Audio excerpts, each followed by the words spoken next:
to introduce our next speaker, Dr. Najeeb Osman. Dr. Najeeb is a graduate of TD Medical College, Alleppey, Toronto Medical College, and Sri Chitra, where he did his MBBS, MD, and DM in cardiology. He worked at the Apollo Hospitals, Chennai, till 2002, following which he came to US. He did his fellowship in electrophysiology at Case Western Reserve University, Cleveland, Ohio. Dr. Najeeb is uniquely qualified with the American Board of Internal Medicine certifications in internal medicine, cardiovascular disease, cardiac electrophysiology, interventional cardiology, adult congenital heart disease, advanced heart failure, and transplant cardiology. He's currently the medical director of cardiovascular services at the University Hospital Medical Center, as well as the Cleveland Veteran Affairs Medical Center. He's very actively involved in teaching and has won the Best Teacher Award on several occasions. He's also very active in clinical research and has multiple publications to his credit. So let's welcome Dr. Najeeb Osman to talk on aging, rusty pipes, calcium score, lipids, and heart disease. Dr. Najeeb. Roji, thank you so much. That was excellent talks that we had. There is no question. So thank you for the opportunity to be a part of this esteemed crowd and sharing my time with you guys. I hope I'm audible clearly and you can see. Can you see the screen? We can, and we can see and hear you clearly. Very good. So again, thank you, Dr. Subram, Khalil, Roji, and all the organizers. Let us talk about the rusty pipes here. So this is as aging goes on, this is what happens to our blood vessels because of bad atherosclerosis. Actually, the aorta looks even worse than what we saw on those pipes. This is the degenerated abdominal aorta of a patient with bad atherosclerosis. So as customarily, we'll start with a patient, a 63-year-old Caucasian gentleman. He happens to be a plumber. And he has been seen by primary care physician for several years for multiple risk factors, including hypertension and hyperlipidemia, and he's a smoker. He comes with a relatively recent onset of intermittent claudication and angina pectoris. He never could take statins because of terrible muscle pains, and physical examination of him was significant for bilateral neck bruit and diminished right lower extremity pulse. ECG and echo was unremarkable. So the primary care physician already had done a calcium score. And this is what the plain CT scan of the chest. I don't have to explain to Roji. You can show that this is the aorta, and you can see the coronary artery left main, the LAD, the circumflex. All that pink shadows are actually calcium deposition, which is a sine qua non of atherosclerosis. And more score, that means more atherosclerosis. His score was close to 1,000. So this was because of the bilateral neck bruit. He had a CT angio of the neck. And just I will show, this is a kind of a bovine arch. This you can see a brachiocephalic trunk. The left common carotid also comes off there. It's almost cut off right there. The left subclavian has got about 60% stenosis right at the origin. You can see the vertebral on the right side has got some narrowing. On the left side is almost completely cut off. And you can also see when rotating the film, the right internal carotid has got about 60% plaque. A lot of rusty pipes there. And this was the abdominal aorta showing that up to the celiac and renal arteries, it is okay. And then there is bad atherosclerosis. There is a tight narrowing of the right common iliac, and it is almost discontinuous, as you can see in the superficial femoral artery down there with the reformation afterwards. And this is the angiographic counterpart of that. You can see the tight stenosis here, eaten up badly atherosclerotic abdominal aorta. Mind you, this person has got no symptoms, no neurological symptoms, only recent symptoms of claudication of the lower extremity and angina. And this takes the cake.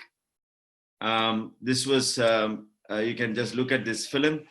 The left coronary artery, you can see a very tight main stem stenosis right at the ostium of the coronary artery. So this is what a typical patient, a vasculopathy looks like. And we say that it is a part of aging. And this study dates back to our Korean veterans.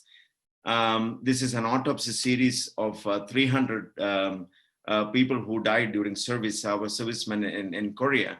And you can see the average age was 22 almost. And you can see 77 plus patients of the hearts had gross evidence of atherosclerosis. So it is not really, it starts really early in our lifetime. And these two guys, Virchow and Rokitansky, spawned in the 18th century how exactly this thing happened. Atherosclerosis, as you know, by word meaning is gruel hardening or the porridge hardening. That's how pathologically it looks like. And they thought that Virchow thought it is mainly inflammation and Rokitansky thought it's just a degenerative process. Now we know that it is inflammation along with a cornerstone of lipids, a very cornerstone in its pathogenesis. It's a major healthcare burden. And in the US, there has been a decline in atherosclerotic cardiovascular disease, which actually is now flattened out. It's not declining anymore. As a matter of fact, it's slowly going back up. And by 2035, nearly half the US population will have some form of significant ASCVD and reaching an expense level of 1.1 trillion. As Dr. Nair has explained so beautifully, and Hari was talking about inflammation, the lifestyle changes is the key, and it is a foundation of prevention of this atherosclerotic cardiovascular disease epidemic that we are going to face in the coming years. Lipid lowering is one of the cornerstones of that, along with management of other risk factors, as you very well know. So we will just focus on the lipids. What is important to know, our current guidelines are based on the 2013 ACC/AHA guidelines. Looks like a lifetime ago. So many things have happened after that, but that is a framework on which we are actually, is the guidelines based on which we do the lipid lowering therapy. So this is the flow chart. It's quite intimidating. Basically, let us dumb it down a little bit into 4 major groups. We do lipid lowering therapy with the statins in people above 20 years of age. Those with the first group is established atherosclerotic vascular disease. So if the person has got either prior heart attack or a prior stroke or established PAD or a renal aortic stenosis or the aorta looking like that, irrespective of the lipid levels, you should put the patient on moderate or high intensity statin. Actually, preferred is high intensity statin if the person can tolerate, which means it brings down your LDL level by 50%. That's what it means by high intensity statin. Atorvastatin 40 to 80 or rosuvastatin 20 to 40. That is group number 1. Then comes the second group. If the person does not have established disease, then you look at the primary target, that is the LDL. It's a change from the previous guideline. We don't look at the total cholesterol anymore. We look at the LDL cholesterol. If it is more than 189, which means equal to or more than 190, then you start high intensity statins. If you do not have ASCVD or high LDL levels, then you look whether the person is a diabetic or not. If the person is diabetic and above 40 years of age up to 75, then you start lipid lowering therapy. If their LDL is anywhere above 70. If it is more than 199, of course, they will come into group 2. If you do not fall to any of these 3 groups, no established disease, LDL is not more than 189, you are not a diabetic. Then you whip up your smartphone and you look at the 10-year ASCVD risk, looking at something similar to our Framingham risk score or pooled cohort equation. And this is the app that you can look at your smartphone. You can just, you can do that with ASCVD app. You can search it and you can find it. And this is the app that we plug in the numbers, the age, sex, race, systolic and diastolic blood pressure, total cholesterol, HDL cholesterol and LDL. You can see that they all look almost within normal limits and is not a diabetic and not on any treatment for high blood pressure, but the risk score comes as 7.6%. with, as you can see, the optimal ASCVD risk should be less than 5. So this person qualifies for statin therapy, even though every other things looks like almost within normal limits, including lipid levels. So this is very, very important, and starting statin therapy, which is going to be a lifelong, is going to be a discussion with the patient. Everything is a shared decision making. And you have to look at the potential benefits, adverse reactions. You have to definitely talk about the heart healthy lifestyle, patient preferences, and still the decision is not very clear, or it is between 5 and 7.5%, the sweet spot. You can look at so many other things to make a decision. If the LDL cholesterol is more than 160, it's not very high, but it is high. It's a positive family history, which means male member, first degree male, less than 55 had a heart attack, or a female first degree relative less than 65, you have an abnormal coronary artery calcium score, or ABI, or angle brachial index is abnormal showing PAD, or evidence of inflammation by high sensitivity CRP more than or equal to 2, you can actually put those patients on statin therapy after discussing the risks and benefit. So talking about the calcium score, it is most important in patients who are either at low risk or intermediate risk when you are in doubt whether to start the patient on statin therapy. You should understand that the cholesterol guidelines ask you to use calcium score when you are in doubt whether to start or not. And if it is positive, calcium score is positive, you should start the patient on calcium score. Now, what is the risk depending upon various levels? There is no calcium that is the best, which has got very low risk. If you have got a discrete calcium, which is within below 100, it is again relatively lower risk, and moderate is up to 400, and above 400, it is a accentuated or high risk. And you can also see the percentile for each score, which can actually, you can easily calculate from this MESA calculator, multi-ethnic study of atherosclerosis. You can plug in the person's age, race, sex, and what exactly is the calcium score, which will tell you what is the percentile here. So here with a calcium score of 5 in a Hispanic person, the percentile is 62. So you can look at calcium score in a different way. Just look at these two patients, 65 white male, active and asymptomatic, no risk factors, calcium score is 400. Another 65-year-old white male, again active and asymptomatic, hypertensive, hyperlipidemia, and is a smoker, his calcium score is 0. Who is going to be at a higher risk? Good question. And that was answered by this study from Budaf and group, a group of more than 44,000 patients. They have done a calcium score. The final conclusion is, without risk factors, but elevated calcium score, they have a substantially higher cardiovascular incidence than people who have got risk factors. So this is a very important thing. You should understand that here the comparison is between those who have got calcium score high and those who do not have calcium. They are not comparing people with the risk factors with statin and without statin.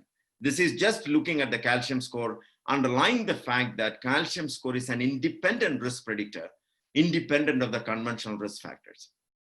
So we will just talk about non-statin lipid lowering agents, which were actually not there when 2013 guidelines came out. And until that time, basically it was statin only really had proof of reducing cardiovascular events if lipids were lowered. Other medications, even though they lowered lipids, did not have any impact in outcomes. So we have ezetimibe, which actually prevents absorption of cholesterol from the brush border. Most important is PCSK9 inhibitors, and also Vasipa or icosapent-ethyl, a purified fish oil supplement. So evidence of statins we know from the FOREST trials. We have plenty of studies showing excellent life-saving potentials of statin. This is for atorvastatin, the PROVE-IT 22, the landmark trial in 2004. And rosuvastatin is showing even with relatively normal lipid levels, if your CRP is high, it actually improves outcome in the Jupiter study. And the ezetimibe then came along in 2015 in the IMPROVE trial in patients with acute coronary syndrome. Actually, they improve the outcomes. So that is one drug that for the first time showed that over and above statin, they can improve the outcomes. Then came the monoclonal antibodies against the PCSK9 enzyme, PCSK9 inhibitor, evolocumab in the Fourier and the alirocumab in the Odyssey outcome trials showed that no, they are really beneficial drugs. What are they actually? This is actually a diagram of a hepatocyte. This is a hepatocyte and the green thing are all LDL receptors. So the LDLs are handled or metabolized inside the liver and they have to get in through the LDL receptors.